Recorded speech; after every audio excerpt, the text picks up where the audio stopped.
Hi అండి, ఎలా ఉన్నారు అందరూ? యూఎస్లో అపాయింట్మెంట్ దొరకడం చాలా కష్టం అండి. అది హాస్పిటల్ కానీ, డ్రైవింగ్ లైసెన్స్ కానీ, ఏదేదైనా కూడా. సో వచ్చినప్పటి నుంచి ఎల్ఎల్ఆర్ అపాయింట్మెంట్ ట్రై చేస్తే మొన్న దొరికింది లాస్ట్ వీక్. సో ఎల్ఎల్ఆర్ అయితే వచ్చేసింది. కాకపోతే 1 వీక్లో మళ్ళీ రోడ్ టెస్ట్కి అప్లై చేశాము. అందుకే అక్కడికి వెళ్తున్నాము, డ్రైవింగ్ స్కూల్ దగ్గరికి. అక్కడ రోడ్ టెస్ట్ చేపిస్తారు. వాళ్ళు అపాయింట్మెంట్ ఇచ్చారు, వెళ్తున్నాము. పిల్లలు చాలా ఎంజైటీగా ఉన్నారు నాకంటే. నాకు ఆల్ ది బెస్ట్ చెప్తున్నారు ఇద్దరు దగ్గరకు వచ్చి. ఎందుకో అంటే నాకు ఇండియాలో వచ్చు, వాళ్ళకి తెలుసు. కాకపోతే ఇక్కడ డిఫరెంట్ ఉంది.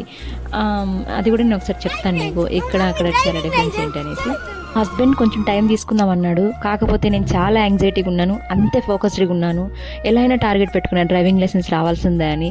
కాకపోతే మొన్న చెప్పా కదా, మా తమ్ముడు రావడం వల్ల చాలా ఈజీ అయింది. ఒక ½ అవర్ కమ్యూనిటీలో వాడు నాకు ప్రాక్టీస్ చేయించాడు, బేసిక్స్ చెప్పాడు.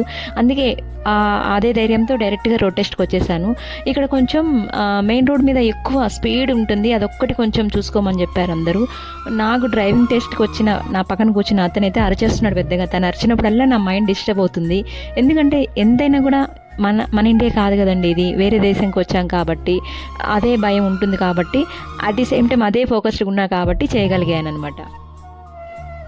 ఫైనల్లీ 1.5 అవర్ రోడ్ టెస్ట్ అయితే చేయగలిగాను. కొంచెం హ్యాపీగా అనిపించింది. ఎందుకంటే అసలు ఇక్కడ జాబ్ లేని వాళ్ళకి, హెచ్ఓ డిపెండెన్స్ వాళ్ళకి ఇదొక పెద్ద అచీవ్మెంట్ అని నేను అనుకుంటున్నాను. ఇవాళ డ్రైవింగ్ లైసెన్స్కి వెళ్ళాము. ఫైనల్గా డ్రైవింగ్ లైసెన్స్ వచ్చింది. అక్కడ కూడా నాకు అందరూ ఆల్ ది బెస్ట్ చెప్పారు.